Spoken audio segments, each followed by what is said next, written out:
Overthinking, the uninvited guest.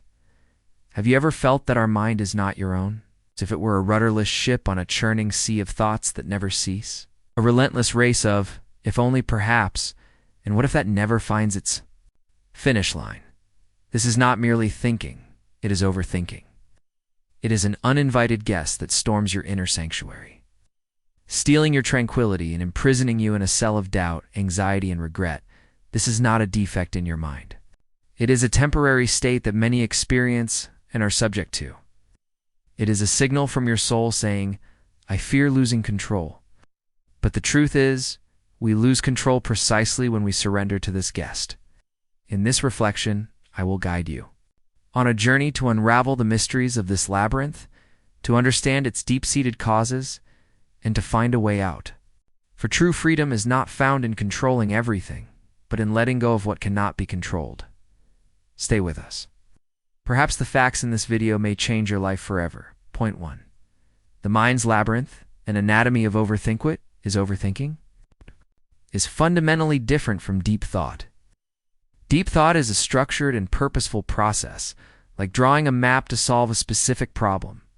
Overthinking, on the other hand, is a vicious cycle of negative thoughts, as if you were spinning a wheel with no end or goal. The faster you spin, the more you feel trapped in the same place. It is analysis without action, and thought without outcome. This excess can manifest in two main directions, both of which steal the present moment from you. The echo chamber of the past. This is the first facet of overthinking, where the past becomes a prison. You find yourself replaying old conversations again and again, dissecting every word, searching for a hidden meaning or an unintended mistake. If only I had said this instead of that. Perhaps they took my words the wrong way. These thoughts do not change the past. They keep you a prisoner of a fruitless regret. This prison is built with the bricks you call memories, and it is filled with the echo of what should have been, the ghost of the future. The other facet is the fear of the future. Here, overthinking transforms into a tool for catastrophizing, where you begin to weave together the worst possible scenarios. You imagine a problem at work before it happens, or a strain in a relationship before it appears. What if I fail? What if they don't accept me? This ghost haunts you, telling you that you must be in a constant state of worry and readiness for something that has not yet occurred. Yet in reality, it causes you to miss the beauty of the present, living in a perpetual state of fear that exists only within your mind too. The roots. Why we fall into this trap. Overthinking is not merely a habit. It is a response to deeper unconscious causes. When we understand these roots, it becomes easier to address them. The fear of the unknown. Humans love control, and overthinking tricks you into believing you have a semblance of it. You believe that thinking through every possibility will make you prepared, but the opposite is true. You do not get ready. You freeze in place because the possibilities you have created in your mind seem more complex than reality itself. This relentless pursuit of control over the future is what fuels this whirlpool, the pursuit of perfection. Perfectionism is one of the most prominent traits of the overthinker. You are not satisfied with good enough.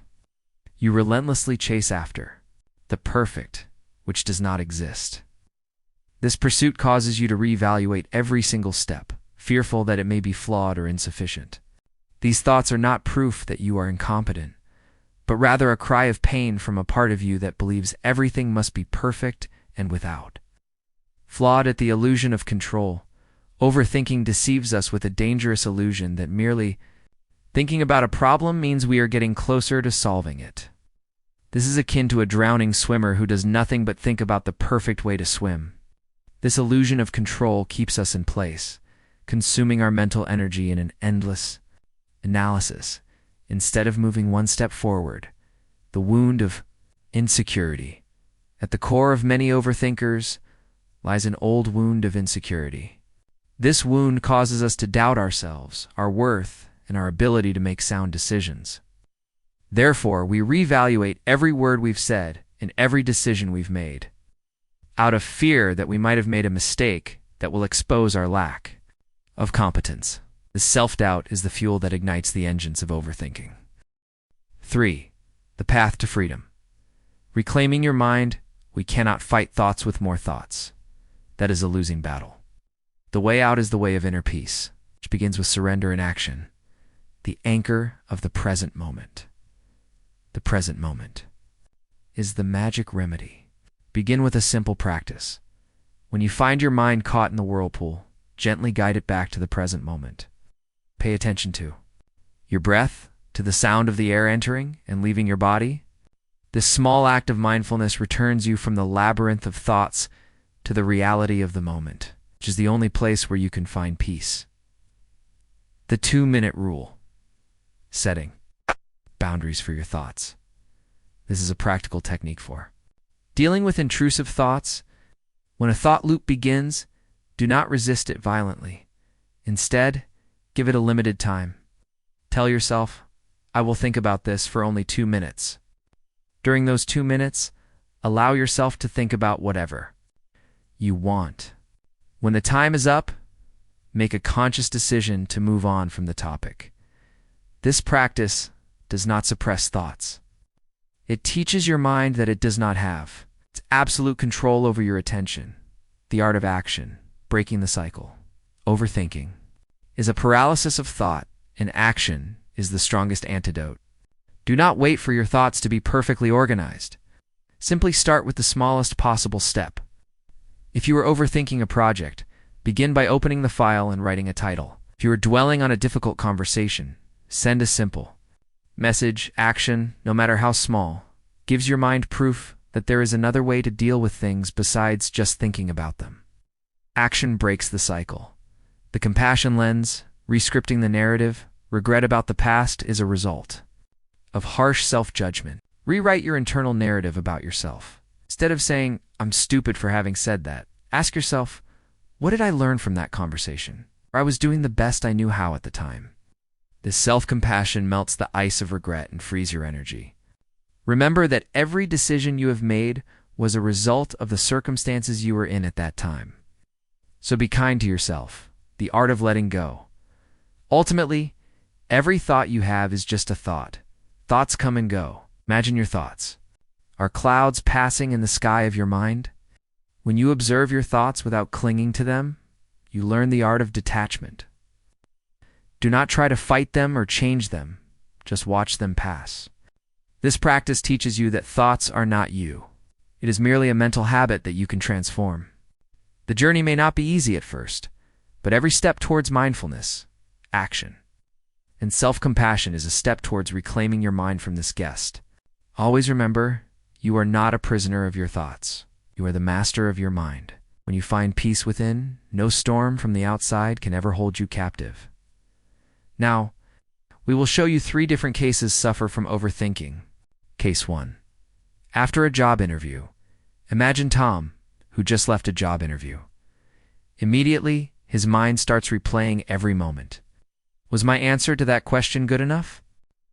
When the manager laughed, did that mean I said something silly? I think my voice sounded unconfident at the end of the sentence. He continues to analyze every gesture and word, searching for signs of failure. This thinking consumes their mental energy and prevents him from relaxing or preparing for anything else, revealing that all his worry was for nothing. Case 2. Before sending a text message. Mary wants to send a simple text message to a friend, maybe to ask for their opinion on something. She writes the message, but don't send it. She reads it again. Does the message seem too short? They might think I'm angry. She adds a few words. Now it seems too long, as if I'm overreacting. She rewrites it, then deletes it completely. She remains trapped in a loop of thinking about the potential meaning of the words, instead of just sending the message in a minute and getting a direct answer. Case 3. Planning to start a new project. James has a brilliant idea for a new business. Instead of starting with a simple step, he begins to overthink every possible obstacle. What if I fail? Do I have enough money? What will people say about me if it doesn't succeed? They continue to gather information, analyze competitors, and revise their plan over and over out of fear of making any mistake. In the end, he doesn't take a single step forward because thinking about all the negative possibilities has left him completely paralyzed. leading him to abandon the idea entirely. The Unquiet Mind, a psychological and philosophical dissection in the grand theater of human consciousness. Overthinking, or as some call it, mental rumination, is no mere habit. It is a labyrinthine affliction of the soul. It is a complex phenomenon that can be unraveled with the cold clarity of psychological analysis and framed by the timeless wisdom of philosophical thought. The psychological labyrinth, a siege of the self.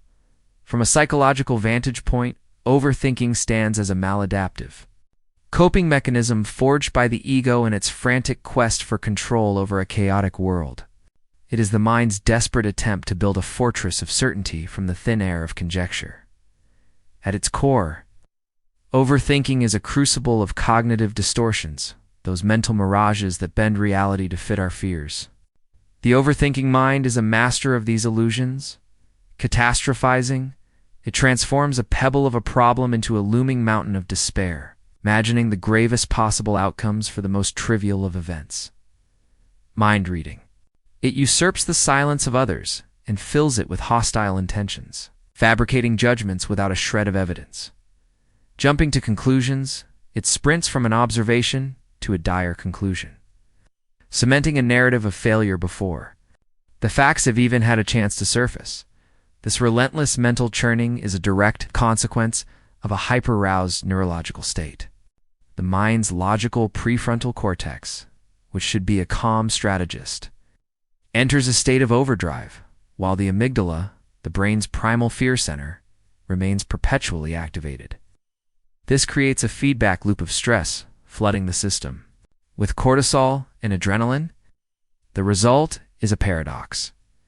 The more the mind tries to think its way out of a problem, the more it shackles itself in a frenzied engine of fear.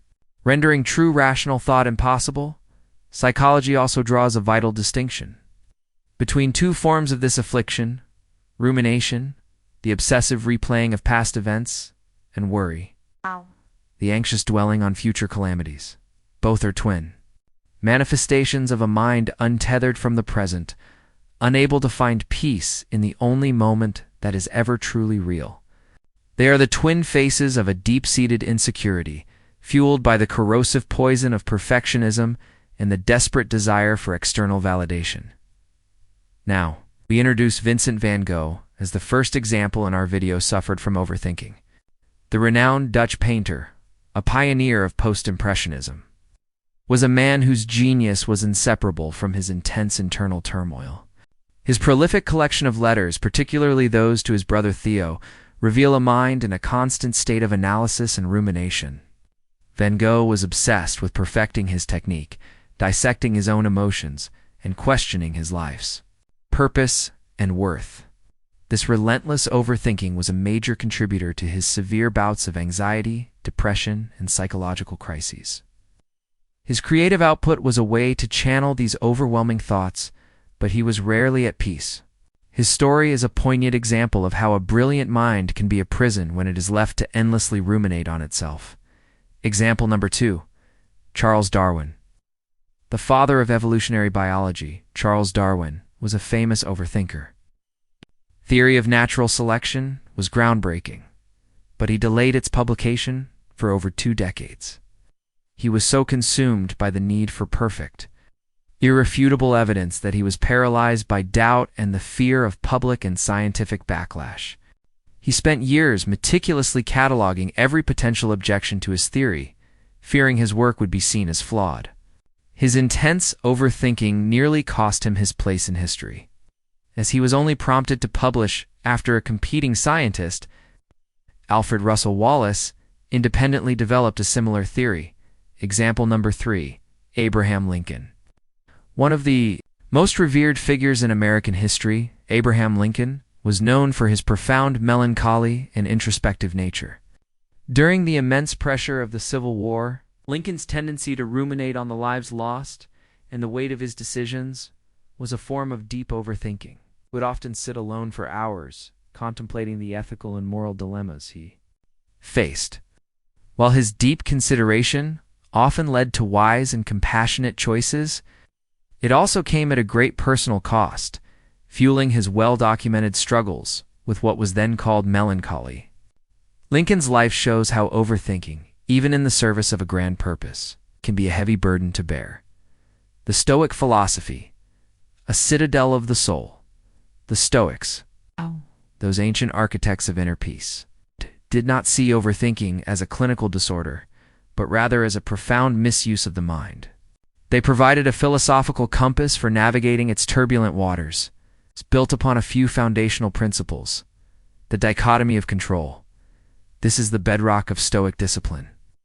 The Stoics taught that peace is found by discerning between what lies within our control, our judgments, our will, our actions, and what lies beyond it, the opinions of others, the events of the past, and the whims of the future. Overthinking is a flagrant violation of this principle.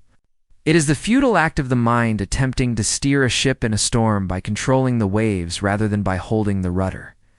True power lies in focusing one's intellectual might on the things that can be changed and accepting those that cannot. The nature of judgment, Epictetus famously declared, it is not events that disturb people, but their judgments concerning them. The Stoic would argue that overthinking is nothing more than a torrent of irrational and exaggerated judgments unleashed upon a situation. The antidote is not to suppress the thought, but to challenge the judgment. By examining the thought with dispassionate logic, one can strip it of its power and render it inert. The proper use of reason. The Stoics believed that our rational faculty prohairesis is our most divine possession. To overthink is to squander this gift. Instead of using reason to make clear, virtuous choices and act with purpose, we use it to create endless, unproductive scenarios. The Stoic path calls for reason to be a tool for virtue and tranquility, not a chaotic workshop for anxiety. The path to apatheia. The ultimate goal of Stoicism is eudaimonia's state of flourishing and inner serenity, known as apatheia, or freedom from emotional disturbance. The tempest of the overthinking mind is the very antithesis of this state. The Stoic would practice daily self-reflection, not as an act of rumination, but as a mindful examination of their judgments, ensuring their inner life remains a tranquil harbor, impervious to the external storms of the world. In the end, the Stoic sees overthinking not as a personal flaw, but as an opportunity for mastery, a test of one's resolve to build a citadel of the self within the chaos, and to find lasting peace by choosing clarity over noise. Kindly. If you loved the video, subscribe to the channel, click like button, share the link, and leave your comment.